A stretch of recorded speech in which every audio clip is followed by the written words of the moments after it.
વડોદરા શહેર પોલીસ કમિશનરની સૂચના હેઠળ શહેરમાં તહેવારો અનુસંધાને કોઈ અનિચ્છનીય ઘટના ન બને તે માટે ડ્રોનનો ઉપયોગ કરી વિસ્તારોમાં ચકાસણી કરવામાં આવી રહી છે।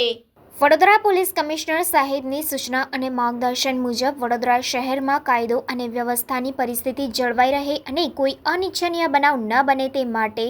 તેમજ હાલમાં ઈદના તહેવારની ઉજવણી પણ થઈ રહેલ હોય વડોદરા શહેર પોલીસ દ્વારા ડ્રોનનો ઉપયોગ કરી તકેદારીના ભાગરૂપે વિવિધ વિસ્તારોમાં ચકાસણી કરવામાં આવી રહી છે।